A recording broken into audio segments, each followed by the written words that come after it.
자, 이제 윤선도의 자, 만흥을 볼 거고요. 자, 그러면 사설시조까지 자, 이렇게 하겠습니다. 자, 먼저 자, 시조, 가사,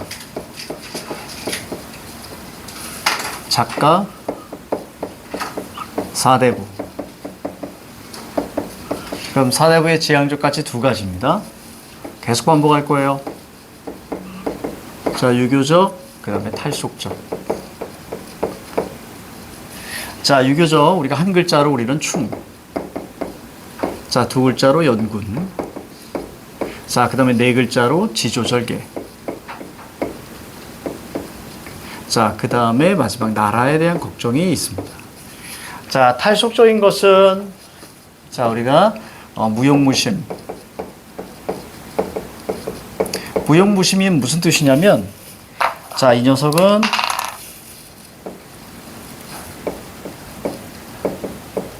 욕망 혹은 욕심이 없다. 자, 이런 뜻이에요. 자, 그리고 나서 자, 뒤에 바로 이제 이런 것도 우리는 자연친화. 이렇게 보통 많이 이야기하죠. 자, 여기서 우리는 이제 자, 첫 번째 우리가 유교적인 걸 배웠잖아. 자, 이제 우리는 탈속적인 걸 우리가 배워야 돼요. 탈속적인 거. 욕심. 선생님, 요즘에 사실은 행복은 모르겠어. 행복은 모르겠고, 선생님이 늘 이제 행복에 대한 담론은 있죠. 행복은 멀리 있는 게 아니다. 졸라 멀리 있다.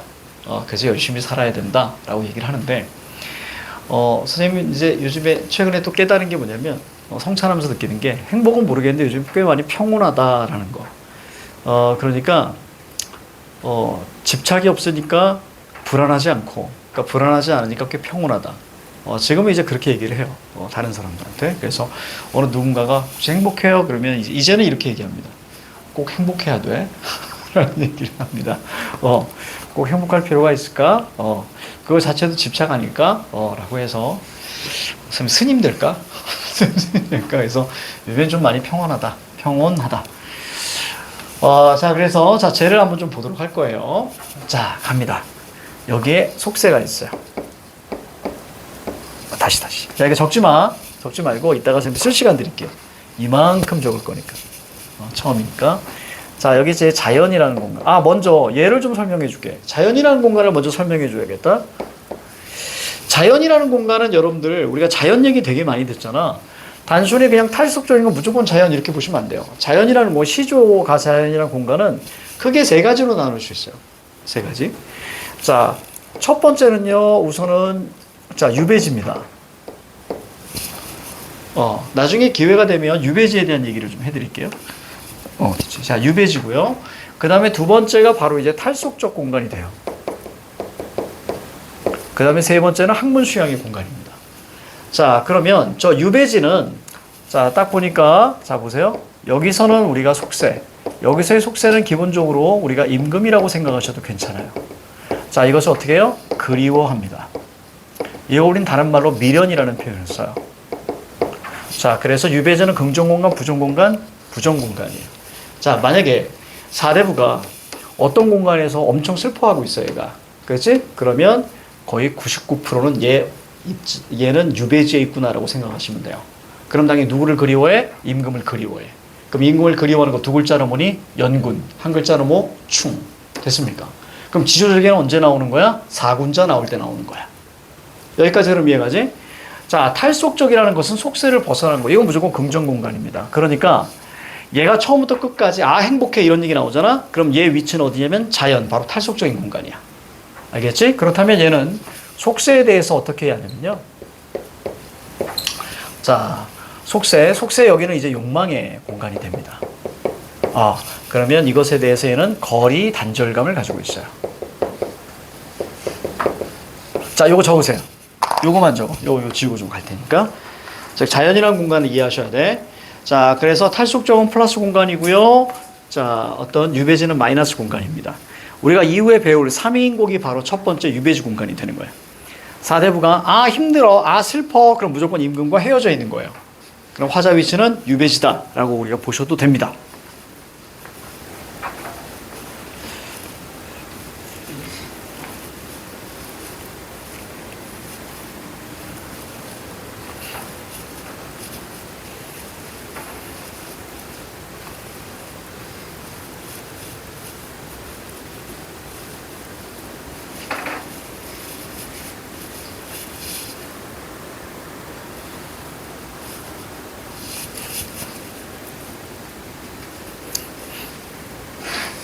자, 이때 그럼 이렇게 긍정적으로 보는 이유가 있어요. 자, 여기에서 이렇게 갈 때는 이것은 자발적으로 갔거든요. 이해가죠? 속세에 자발적으로 갔기 때문에 내가 있는 곳이 아주 소중할 수밖에 없고요. 자, 여기서는 어때요? 자발적으로 간 게 아니죠, 유배지는. 그지? 쫓겨난 거죠. 그렇기 때문에 자, 임금을 자, 그리워할 수밖에 없다. 자, 그러면 이제 본격적으로 자, 이쪽에다 한번 적어 볼게요. 자, 여기에는 속세가 있고요. 자연이 있고요. 자, 여기는 보통 이제 속세. 혹은 다른 말로 우리는 세속. 자, 이런 표현을 씁니다. 자, 조금 이것저것들 좀 설명해 드릴게요. 자, 이 둘의 공간을 한번 보도록 할 거예요. 자, 이렇게. 자, 이 속세는 어떻게 많이 표현을 하냐면, 자, 속세는 부정적 인식이 강해요. 속세가 의미하는 게 바로 욕망을 의미합니다. 그래서 이 속세에서 가장 중요한 핵심 것은 입신양명. 몸을 세워서 자, 이름을 날리는 거죠. 이걸 우린 두 글자로 출세라고 해요. 자, 그러니까 당연히 벼슬. 이 벼슬 중에서도 우리가 배울 겁니다. 뭐 삼정승 이런 것들이 있어요. 자, 벼슬 이런 것들이 또 부귀공명, 부귀함과 이름을 날리는 거 공명이라고 하고요. 자, 다른 말로 이제 부귀영화 이런 것도 마찬가지죠.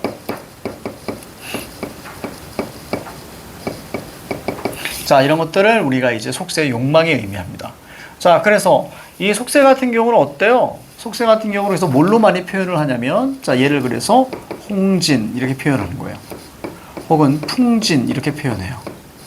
자, 진이라는 것은 뭘 의미하냐면 진은 먼지를 의미합니다. 그래서 속세는 먼지로 가득 찬 곳이야 라고 얘기하죠. 그래서 붉은 먼지, 그 다음 파란 먼지. 그래서 자, 인간 세계.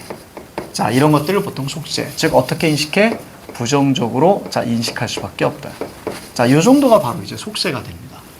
자, 그래서 옛날 사대부는 이 자연을 긍정적인 공간으로 인식하는데, 속세에서 여기를 당연히 뭐 하겠어요? 지향할 수밖에 없고요. 자, 그러니까 자발적으로 오게 됩니다. 요거까지도 우리가 좀 알아두시면 편할 것 같아. 자, 그리고 나서 이 자연에서는 이 속세를 자, 거리, 그 다음에 단절감을 갖게 됩니다. 이렇게. 자, 그래서 이 자연은 어떤 공간이에요? 여기 마이너스 인식하잖아요. 자, 이건 이제 플러스 인식을 하게 됩니다.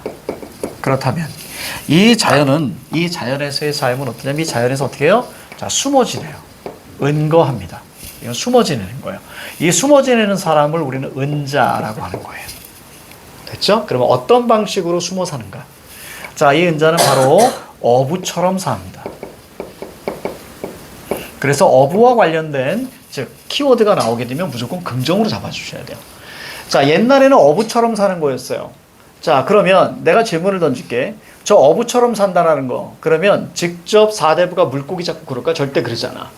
이것은 철저하게 구체적인 어떤 직업이 아니라, 자, 철저하게 이것은 관념적입니다. 어부처럼. 그래서 옛날 신선들은 어부처럼 살았다라고 옛날 사람들은 생각했어. 그 시대 가치를 이해해야 돼. 가끔 이런 얘기 하죠. 가끔 이렇게 얘기하시는 분, 나 나중에 은퇴하고 나면 자, 시골에서 농사 지으면서 살 거야. 이런 표현 하잖아. 즉, 농부처럼 살 거야. 이런 얘기야. 그런 사람들의 공통점, 절대로 농사 안 짓습니다. 다시 말하면 관념적인 거예요. 그래서 그냥 농부처럼 그렇게 살 거야. 자, 이런 얘기입니다. 그러면 이 어부처럼 산다는 거의 가장 중요한 핵심은 뭐냐면, 이들은 어때요? 가난해요. 근데 가난을 어떻게 합니까? 만족합니다. 이것을 학교에서는 뭐라고 이야기하지? 자, 이것을 안빈 낙도 이렇게 얘기하죠. 자, 혹은 안분 지족이라고 이야기합니다. 가난을 만족하면서 살아요. 그래서 너무 여기가 행복하기 때문에 자, 이 자연을 비유적 표현을 하게 되는데, 그래서 이것을 무롱 도원 이렇게 이야기하게 되는 거예요. 그래서 복숭아꽃이 만발한 곳입니다. 자, 저거 나오게 되면 자, 선생님이 또 설명할 거야. 자, 그래서 결국 잘 봐. 자연 친화 시가 나오면 여러분들은 몇 가지로 해석하게 되냐면 딱 세 가지로만 해석하시면 돼요. 자, 그리고 키워드들 선생님이 좀 알려드릴 거예요. 자, 첫 번째. 자, 첫 번째는 아름답다. 자연은 아름다워요. 자, 그 다음에 두 번째. 자, 가난한데 만족해요. 그것을 우리는 소박한 삶이라고 합니다. 자, 그 다음 세 번째. 자, 세 번째는 바로 이제 풍류. 멋스럽게 노는 거예요. 그 다음에 유유자적. 아무 걱정 없이 노는 겁니다. 저기 뭐 있어요? 여기 웅진 플레이 도시라고 있잖아, 그지? 그 거기서 말하는 플레이가 바로 유유자적이야. 그래서 웅진 유유자적 마을 이렇게 하셔도 됩니다. 자, 그 다음에 바로 한가로움이 여기서 나와줘야 됩니다. 자, 속세는 어때? 임금에게 가려면 계속 출세해야 되잖아. 그치? 그러니까 속세 같은 경우는 자, 뭐 분주해요. 속세는 분주합니다. 그런데 자연은 뭐예요? 한가로워요. 속세는 말이 많아요. 그치? 모함을 하거나. 그래서 자연은 과묵해요. 그래서 좋은 거예요. 자, 그래서 이렇게 잡아주시면 됩니다. 이 정도. 나머지는 구체적인 것은 이 안에 들어가서 할 거야. 자, 쓰세.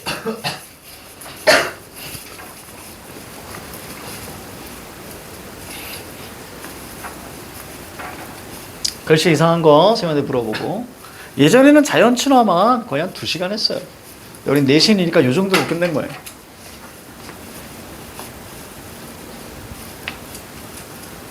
쓰면서 들으세요. 아까 자연이라는 공간은 유배지의 공간도 있다고 했잖아요. 그죠? 그래서 막상 유배지는 자연이에요. 그런데 거기 가서 나 잘 지내고 있다라는 것 때문에 막상 자연 아름답잖아요. 그러다 보니 자, 유배지인데도 불구하고 어떤 저렇게 소박한 삶 아름답다, 풍류 한가로움이 나올 수도 있습니다.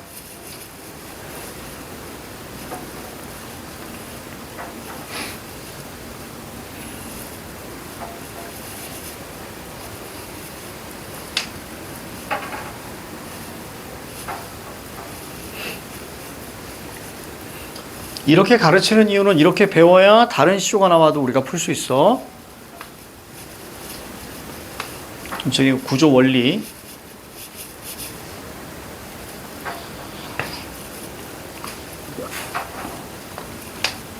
이걸 내년에는 선생님, 내년에 아들한테 또 이렇게 가르쳐 줘야 돼. 왜냐면 이제 중1반이 생기기 때문에. 아무튼 이상한 녀석이야. 아빠한테 배우고 싶대. 많이 오해하고 있어요. 아빠가 되게 잘 가르치는 줄 압니다.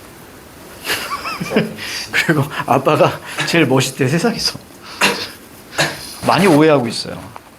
그래서 선생님한테 배우면서 젊은 날의 찌질함을 다 얘기해 주려고. 네 아빠 되게 찌질했어.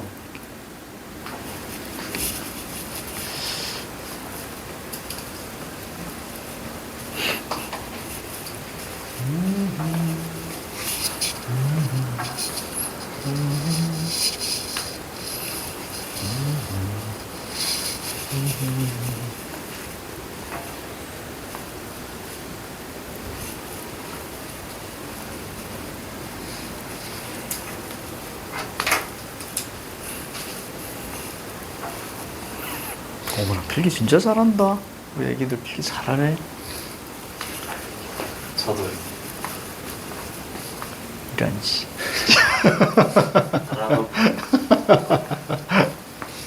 아니야, 형님이 잘하지. 진짜. 선생님이 알지. 선생님도 강의 잘하십니다. 오해다. 자, 됐습니까? 다 적었어요? 자, 그러면 여기 한번 보도록 할게.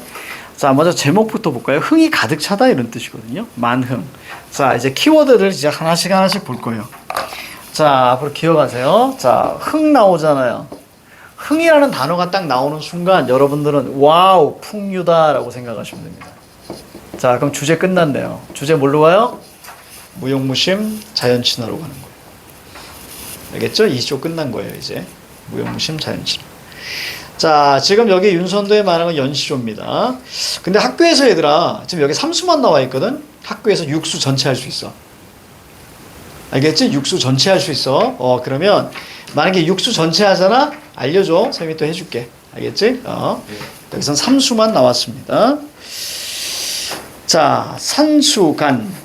바위 아래에 띠집을 짓노라 하니. 그러면 산과 수잖아요. 내신이니까 자연스럽게 들어갈게. 아주 자세하게.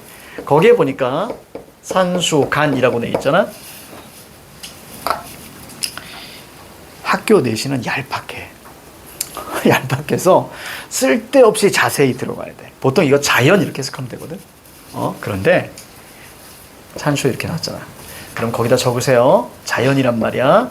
그러면 자연에는 되게 많은 것들이 있잖아. 산과 물만 있는 게 아니잖아. 그렇지? 그런데 산수 이렇게 있다는 얘기는 자, 자연이 큰 개념이에요. 산수가 큰 개념이에요.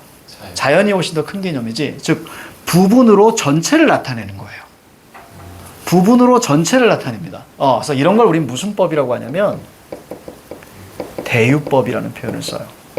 이렇게도 출제된 적이 있었어요. 그럼 선생님 대유법이 뭐예요? 자, 부분으로 전체를 이야기합니다. 자, 이렇게 보시면 돼요. 자, 간이라는 거는 자, 사이라는 뜻이에요. 자연 사이 바위 아래에 띠집을 짓노라 하니. 자, 띠집이라고 있어요. 띠집 동그라미. 자, 띠집이라는 것은 여러분들 그냥 초가집이라고 생각하시면 됩니다. 그러면 질문 던질 거예요. 자, 이거 초가집은 여러분들 뭐 힐스테이트나 아니면 레미안 뭐 이런 거니? 아니지? 자, 그러니까 이것은 뭐예요? 가난이라고 생각하셔야 돼요. 그러면 아까 선생님이 이런 얘기 했을 거예요. 가난과 관련된 나오면 자, 1, 2, 3번 중에서 어떻게 해석하라고? 무조건 소박한 삶으로 해석하시라고. 알겠습니까? 그러니까 밑에 뭐라고 써 있어? 소박한 삶 이렇게 나오는 거예요. 알겠지? 자, 거기다가 우리가 형광펜 발라.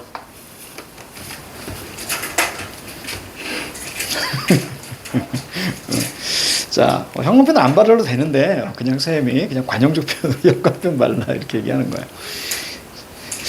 자, 근데 여러분들 형광펜 쓸 때 내 개인적인 생각인데 형광펜이 이렇게 돼 있잖아. 그치? 아이들은 이것을 여기를 다 바르더라고요. 근데 선생님은 어떻게 하냐면 이렇게 해가지고 요걸로만 발라요. 그래서 어떻게 바르냐면 글씨가 이렇게 있잖아. 그래서 자발적 이렇게 있잖아. 그러면 아이들은 이걸 다 바르잖아. 전체를 다 바르지 않고 선생님은 딱 반 정도만 발라요. 그러면 되게 깔끔해요. 깔끔하고 더 눈에 잘 띄어요. 더 눈에 잘 띄는 선생님은 좀 이렇게 하는 편입니다.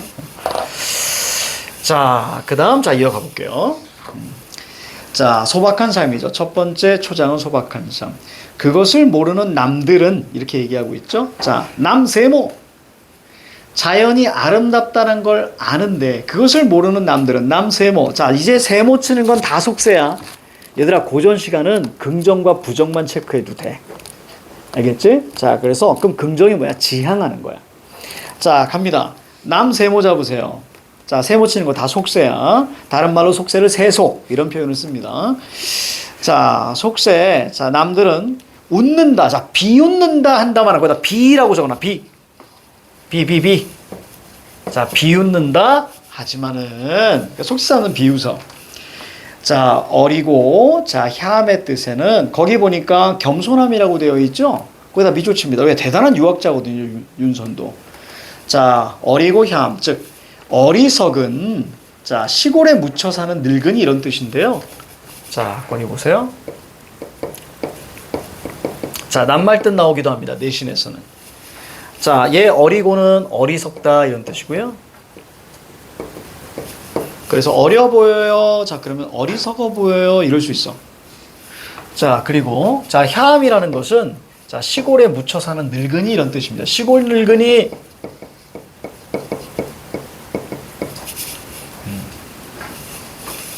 선생님도 이제 나중에 늙은이가 되겠지? 네, 나는 늘 생각합니다. 되게 세련된 늙은이가 되고 싶어요. 진짜 세련된 늙은이. 그래서 뭐 등산복 이런 거 입고 싶은 생각 없습니다. 아주 세련된 늙은이가 돼서 조금 더 오버하면 좀 관능적인.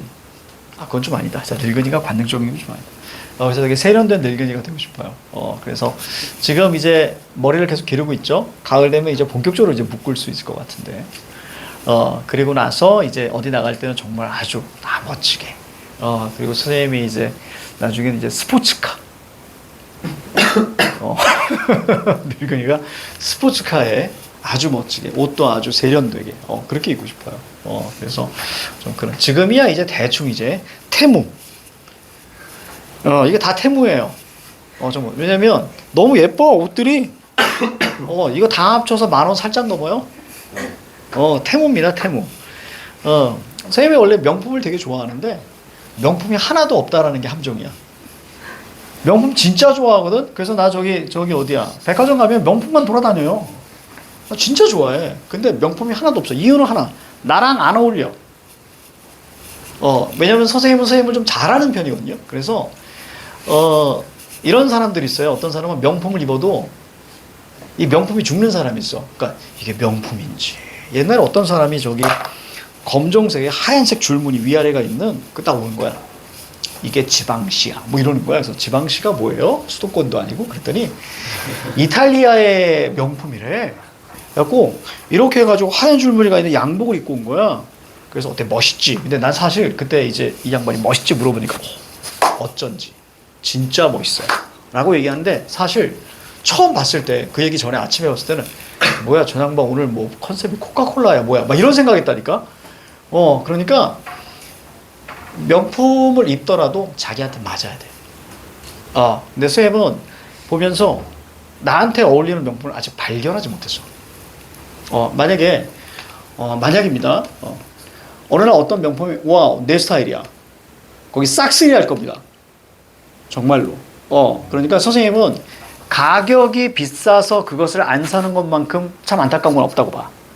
그래서 가치가 다 나의 가치와 맞는다 그러면 사는 것 같아요. 근데 아직 발견을 못했어요. 한편으로는 다행이라는 생각도 들더라고요. 그래서 선생님한테 어울리는 건 어떤 게 어울리냐면 오해하면 태무가 어울린다는 얘기가 아니에요. 야 오해하면 안 돼. 그게 아니라 선생님이 추구하는 그게 있어요. 지금은 이제 얘들아 이건 전투복이야 전투복. 이건 전투복이에요. 그러니까 일터에서 입는 그런 패션이고요. 선생님이 진짜 집에 있는 옷들은 이런 게 많아요. 가디건인데 여긴 길고 여긴 짧고 그런 게 있어요. 그리고 이제 망사도 있습니다. 망사도 있어요. 망사도 있고 그리고 막 온갖 막 아주 귀여운 동물들이 그려져 있는 그런 가디건도 있고요. 이상한 거 진짜 많아요. 그리고 선생님이 사실 꽃무늬 셔츠 좋아합니다. 꽃무늬. 그래서 가끔 아이들이 물어봐. 선생님, 그 셔츠 어디서 샀어요? 그럼 나는 이제 농담으로 꽃집에서 샀다. 이렇게 얘기하는데, 꽃무늬 있는 거 되게 좋아하고, 그래서 사실 이렇게, 뭐 안경도 이런 거 좀 좋아하죠. 사실 선생님 지금 안 하고 있는데, 봤지? 선생님 귀걸이 하는 거. 그래서 뭐 피어싱이나 이런 거 좋아해. 사실은. 여기 있어요. 여기 있는데, 이제 어디 나갈 때는 한껏 꾸미죠. 한껏 꾸밉니다. 한껏 꾸미고, 이렇게 나가면, 사람들이 이렇게 좀 이렇게 이상한 거 되게 이상한 옷들 되게 좀 좋아해. 좀 좋아해서 좀 그래요. 나만의 있습니다. 근데 오늘은 태무야. 태무를 입은 사람 중에서 내가 제일 괜찮다는 생각을 해요. 내가 얘기하기 전까지는 아무도 몰라요. 하지만 태무입니다. 내가 다 얘기하고 다녀요. 이건 태무야. 아무튼 그래. 자, 그 다음 봅니다. 여러분들 예전에 머리는요, 선생님 폭탄머리였어. 내가 나중에 기회 되면 선생님 젊었을 때 사진 보여줄게. 깜짝 놀랄 거야. 젊었을 때. 저기 바깥에 있는 그 선생님 그 사진은 이제 30대 때, 그러니까 지금보다 살도 많이 빠져 있고, 한참 이제 관리할 때, 저거 뽀샵 없는 거예요, 여러분들. 조명만 있었던 거예요, 조명만. 그때는 대단했어요. 그리고 이제 선생님 20대 때 사진 보면 여러분들 더 깜짝 놀랄 거예요. 선생님이 여러분들 얘기하면 내가 나중에 얘기해 줄게. 선생님이 아이돌로 데뷔할 뻔했던 그 얘기 나중에 한번 해줄게. 이렇게. 그때 사진도 있어. 그래서 보시면 근데 정말 찌질했어요. 선생님 10대 어땠어요? 우울했어. 외로웠어 10대. 20대 어땠어요? 찌질했습니다. 졸라 찌질했어요. 30대 정말 찌질했죠. 40대 한껏 찌질했어요. 지금 선생님이 이제 50대야. 지금 50대인데 지금 50대 찌질합니다. 나 지금도 찌질해. 그래서 그래도 조금씩 이제 강도가 이렇게 낮아져서 마음에 들어요.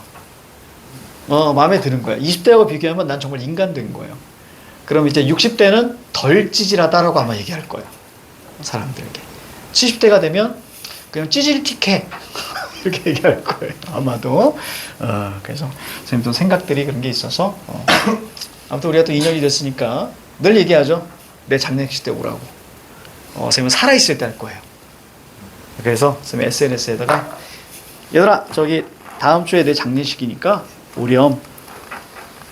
그래서 죽은 다음에 오는 게 무슨 의미가 있니? 그치? 죽은 다음에 무슨 의미가 있어? 그래서 여러분들 다 그때 와서 나이가 한 80대 후반 되지 않을까? 그럼 내가 볼 때 한 80대 중반쯤에 장례식을 할 생각입니다. 다 오라고 할 거야. 그래서 내가 건강하게 서 있을 거야. 반가워 내 장례식에 와서. 그리고 나서 이제 쌤이 이제 하늘나라로 가게 되면 이제 그때는 이제 그냥 가족끼리 이렇게 살아있을 때 그런 생각을 하고 있습니다. 그러니까 생각 자체가 이래. 의학 귀신이. 뭐라고? 의학 귀신이. 의학 귀신이 뭐야? 그게 뭐야? 장례식에서 자 넘어갑니다. 자 무슨 소리인지 잘 못 알아듣겠고요. 안 받아주시고. 자 어리석은 시골 늙은이의 뜻에는 나의 분수인가 하노라. 자 분 동그라미 쳐. 나의 분수. 자 어떤 분수야? 자 바로 분수에 맞춰서 하는 거니까 가난. 아까 소박한 삼 얘기 나왔잖아. 그러니까 안빈. 그래요 잘한다 우리 애기들. 안빈 낙도. 그 다음 안분 지족 좋습니다. 자 이렇게 보시면 돼요. 자 뭐뭐 놀아 이렇게 끝났지? 뭐뭐 도다 뭐뭐 구나 뭐뭐 놀아 이렇게 끝나면 당연히 뭐 영탄적. 그렇죠. 영탄적 어조까지 갑니다. 자 이제 삼수 갈게요. 먼저 한번 읽으면 해석할게요. 술잔 들고 혼자 앉아서 먼 산을 바라보니 그리워하던 님이 오더라도 반가움이 이리하랴.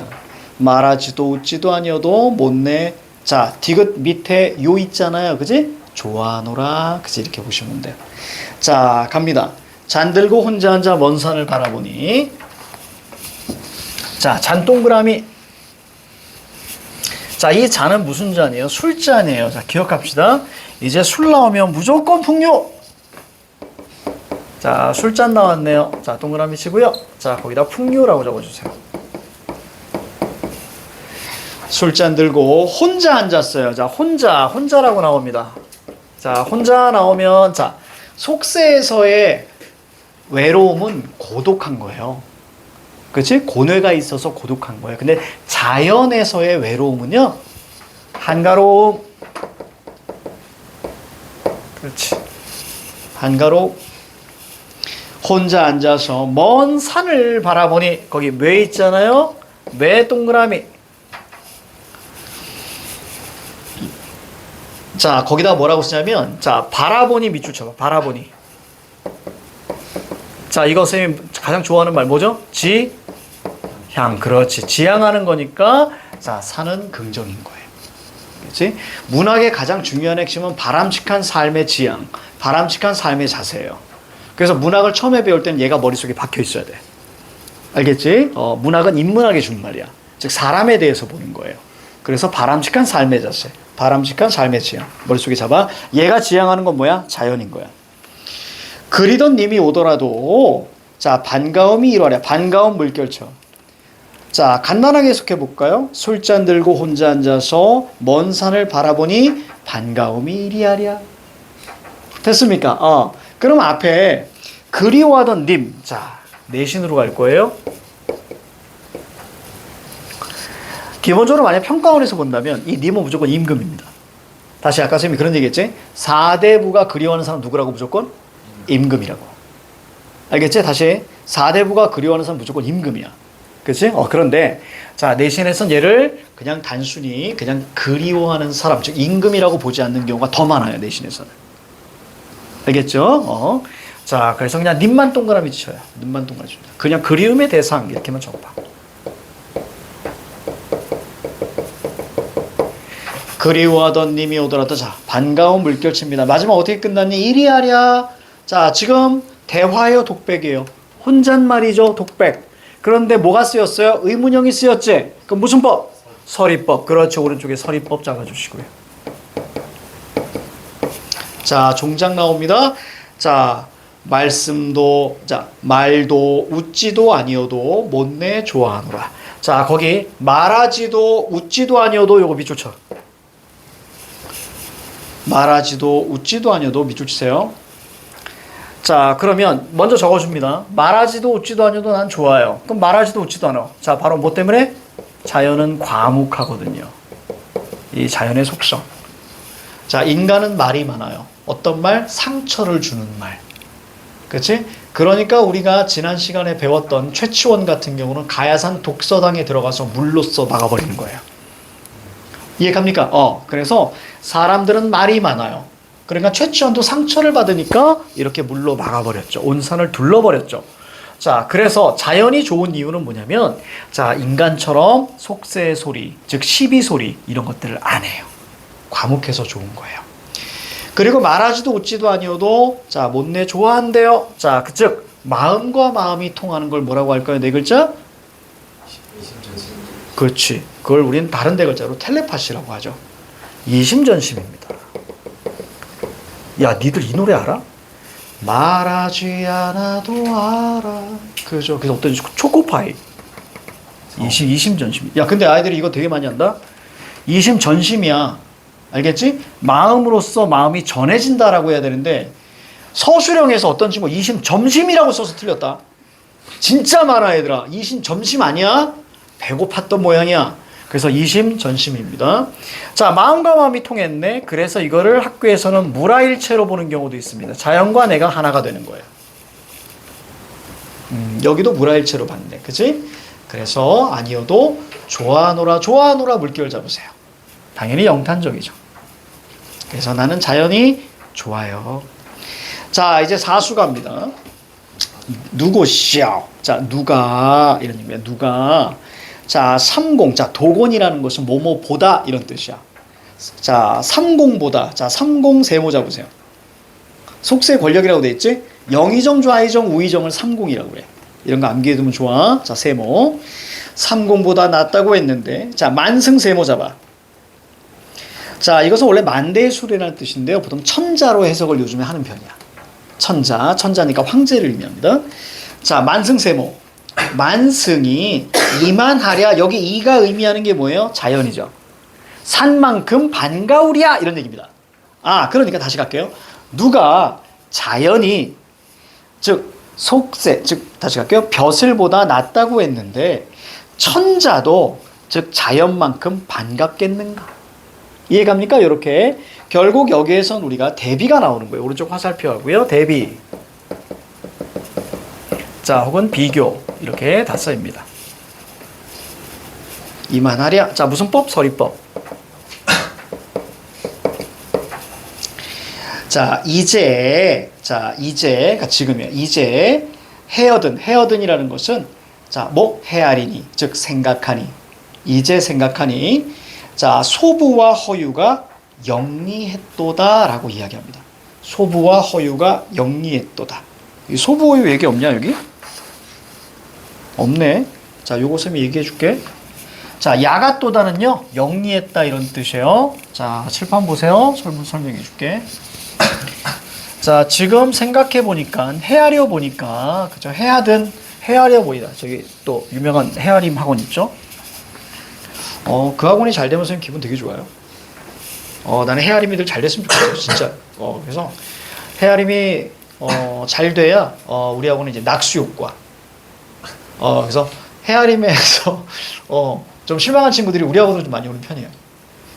그래서 선생님은 헤아림이 너무 잘 됐으면 좋겠습니다.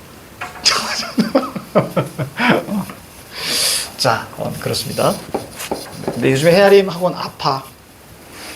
나 솔직히 거기 원장님 좀 많이 힘드실 것 같아. 지금 이제 여기 밑에 그 학원 있잖아. 그지? 거기서 이렇게 나오는 학원이죠? 밑에 6층에 있는 학원. 로건. 그래서 많이 아프실 거예요. 지금 밑에 진짜 이 방송만 아니면 내 진짜 엄청 막 얘기를 하고 싶은데 진짜로 많이 아프실 거예요. 자, 그렇습니다. 자, 그거 얘기해 줄까? 진짜. 자, 희대. 자, 갑니다. 자, 뭐 하려고 그랬지? 자, 그거 하려고 그랬구나. 자, 이제로 헤아리니. 자, 지금 생각하니 소부. 자, 허유가 야가또다, 영리했도다 이런 뜻이야. 그러니까 야, 얘네들 진짜 머리 좋았어. 이런 영리했도다. 자, 그러면 소부 허유는요, 여러분들 무조건 동그라미 쳐.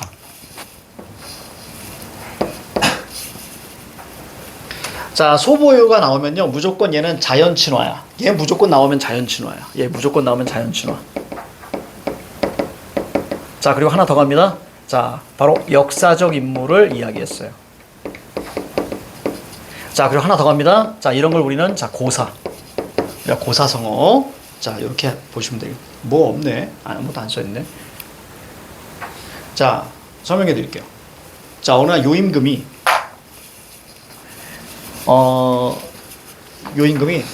허유라는 사람한테 가서 뭐라고 이야기하냐면 내 뒤를 위해서 네가 황제가 됐으면 좋겠어 라고 이야기합니다.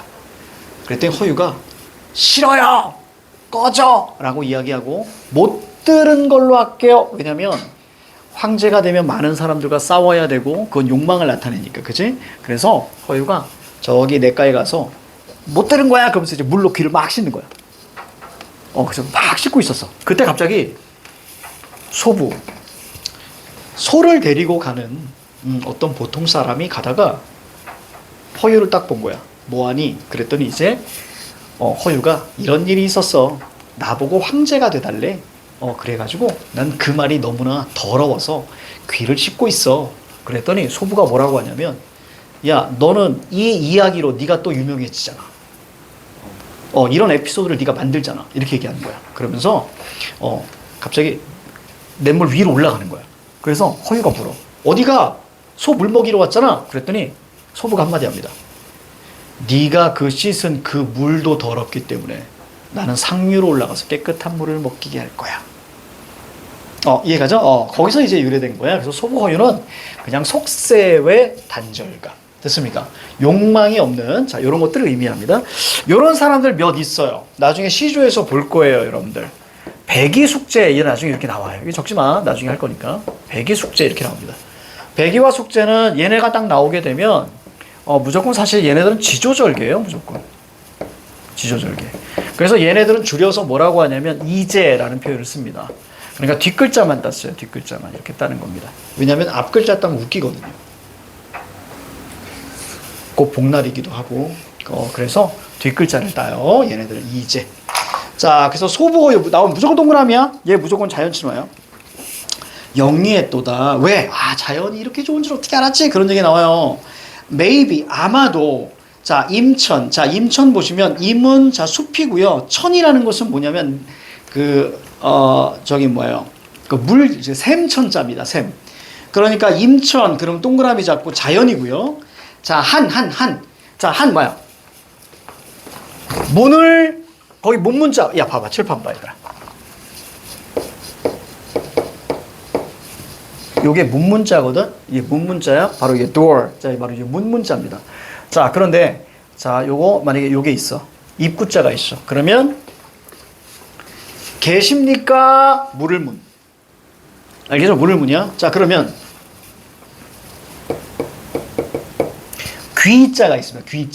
귀자가 있으면 계십니까? 하고 나서 여기에 귀를 대고 듣는 거야. 안에 사람이 있는 건가? 이해 가죠? 그래서 이것을 우리는 들을 문이라고 이야기하는 거야. 자, 그리고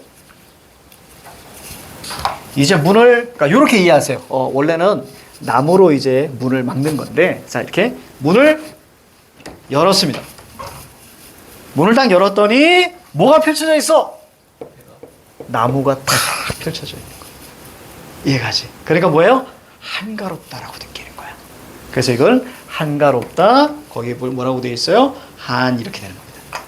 알겠죠? 알아두시면 좋아요. 자, 거기 한자 동그라미 치고 한가롭다라고 적으세요. 한가로움. 자, 뒤에 뭐가 나와? 자, 흥 나오면 뭐라고? 선생님이? 두 글자? 흥 나오면? 풍류. 그렇지, 풍류. 풍류. 그래서 자연에서의 한가로움과 풍류를 자, 비할 곳이 있다 없다? 없다. 자연 짱! 자, 이러고 마무리가 되는 거예요. 그러니까 결국 전체 주제는 뭐예요? 탈속적이죠. 알겠지? 이렇게 우리가 이해하시면 되겠습니다. 자, 밑에 볼게요. 자, 밑에 우리가 사설시조 갑니다. 사설시조. 자, 요거까지 하고 잠깐 쉴게요. 사설시조까지. 자, 개를 여러 마리나 길렀는데 작자 있어요, 없어요? 없어요. 없습니다. 없는 겁니다. 그러니까 이걸 우린 뭐라 그래요? 오른쪽에다가 사설시조라고 적어보세요. 사설시조. 그래서 평민이 지은 겁니다. 사설시조. 자, 그래서 이게 미상이 작가가 아니라는 거 알고 있죠? 어떤 친구 예전에 선생님 그 일본 사람이에요. 그래서 뭔 소린가 했더니 작자 미상 아닙니다. 그냥 우리가 평민이다 정도로 보시면 됩니다. 개를 여러 마리나 길렀는데 요 개같이 얄미우랴 서리법. 즉 뭐예요? 개가 얄밉다 이런 얘기입니다. 개가 얄밉다입니다. 자, 그래서 미운 님이 오면은 자, 님 동그라미 잡아.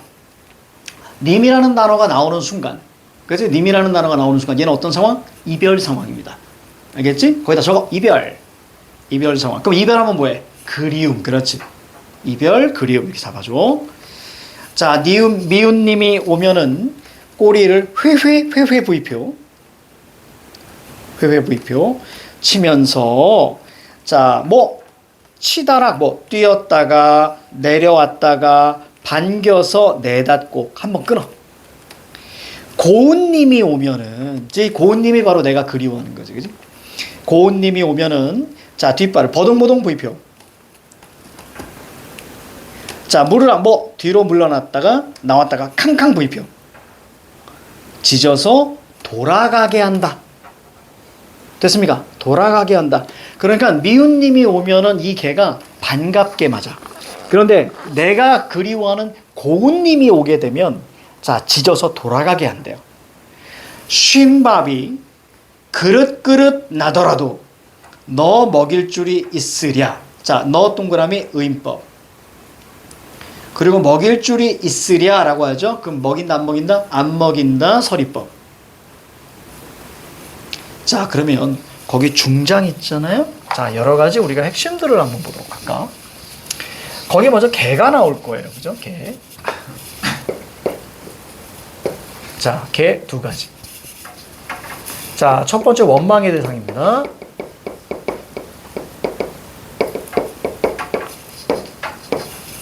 자, 두 번째는 여러분들 표면적 이별의 원인이에요.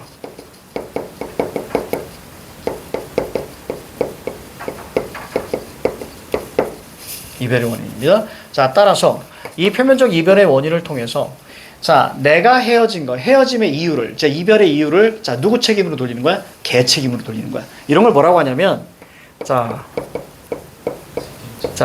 그렇지. 전가라는 표현을 쓰는 거야. 자, 이별의 원인을 자, 개한테 전가합니다. 서경별곡이라는 작품이 있는데 거기서 이별의 원인을 사공에게 전가하거든요. 그래서 내가 이별한 이유는 사공 니 때문이야. 이렇게 얘기해요. 그러니까 여기서는 내가 이별한 이유를 누가 보는 거야? 자, 개 너 때문이야 라고 하는 거야. 그렇죠? 이렇게 우리가 보시면 되겠습니다. 이때 중장 있잖아요. 중장 가로 묶어. 중장. 자, 사설시조는요. 자, 사설시조라는 것은 자, 초장과 중장이 길어지는 걸 이야기해. 그래서 초장이나 중장이 길어집니다. 자, 그래서 거기 우리가 보시면 자, 여러 가지 적어줘야 돼요. 자, 첫 번째 자, 나열했습니다. 나열했으니까 열거예요. 자, 열거고요. 자, 그리고 거기에 뭐가 사용됐어요? 거기 보니까 뭐 버둥버둥 뭐 이런 말들이 있잖아. 그지? 자, 음성 상징어. 그렇지.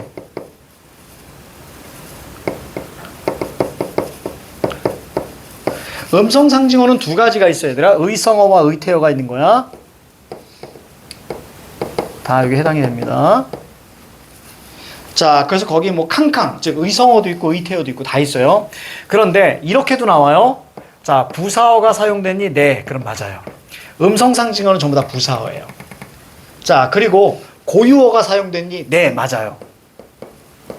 고유어, 그다음에 다른 말로 순, 우리말.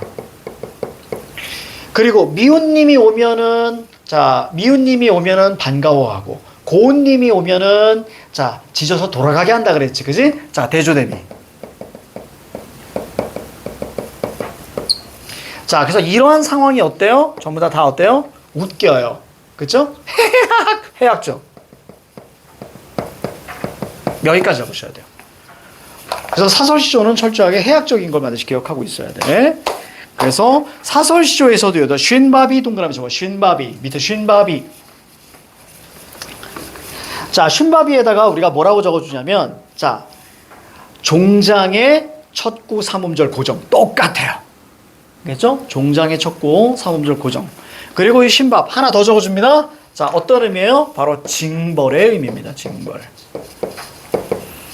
밥이 있어도 너 안 줄 거야!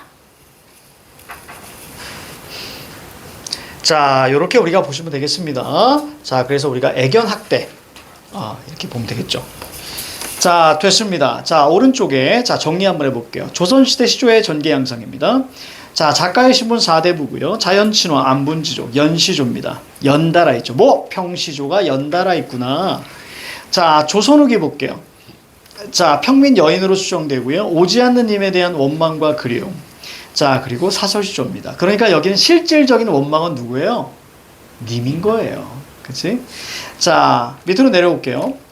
띠집 오른쪽에 뭐가 눈에 들어와? 소박한 삶. 이게 눈에 들어오면 되고요. 삼공만승. 이거 뭐니? 세속적 욕망. 자, 이걸 얘기하고요. 소부어요. 이놈들 바로 뭐야? 고사 속에서 나오는 인물입니다.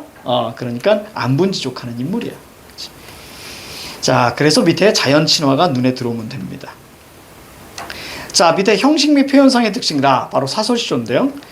자, 밑줄 쳐. 중장의 길이가 길어졌다. 이렇게 밑줄 쭉 칩니다. 중장의 길이가 길어졌다.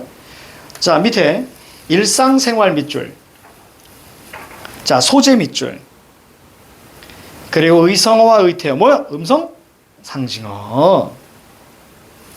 자, 반복과 대꾸 등을 통해서 해학적. 자, 그리고 음성 상징어가 사용되지 않니? 그럼 무조건 생동감이야. 알겠지? 음성 상징어가 사용되면 무조건 생동감이야. 생동감.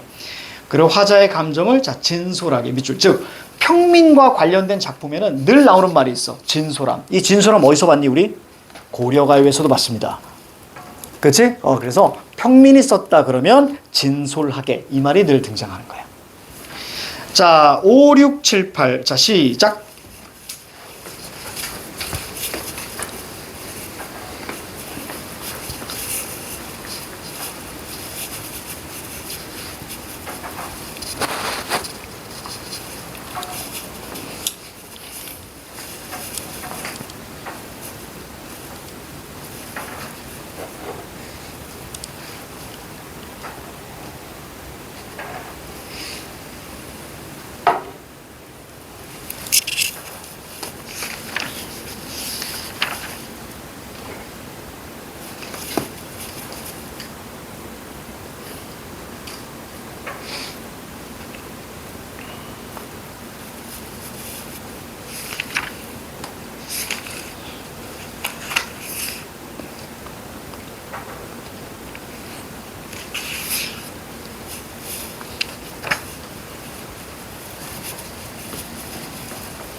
오, 9번 문제 어렵다. 그치?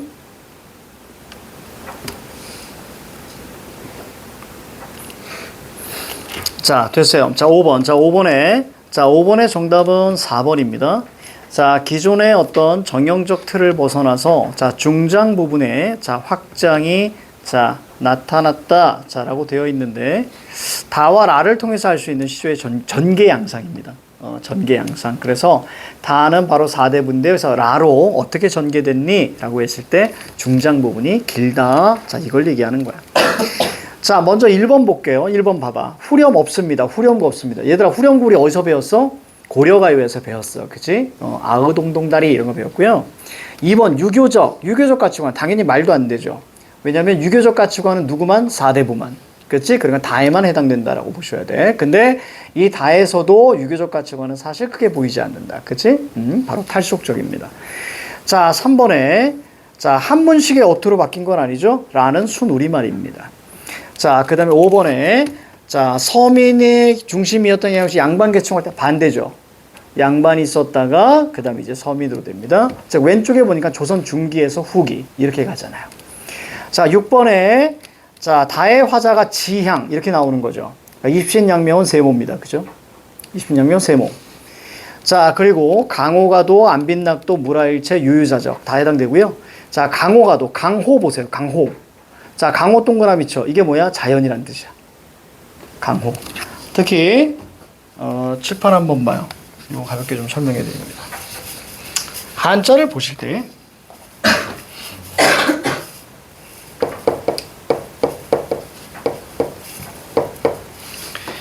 자, 여기에 이제 강이라고 써 있고요. 자, 그 다음에 자, 이거 이제 여기에 이제 봉 이렇게 써 있어요. 자, 그럼 잘 보자. 얘는 한자가 가로로 되어 있거든요. 그럴 때는 제일 앞에 있는 걸 우리는 부수라고 해요. 이 부수는 이 글자의 가장 중심 뜻을 얘기하는 거야. 그럼 이럴 때 이 삼수변을 우리는 물이라고 하거든요. 즉 이것은 우리가 물 숫자예요. 따라서 우리가 모르는 한자가 나올 때는 부수만 가지고도 추론할 수 있어요.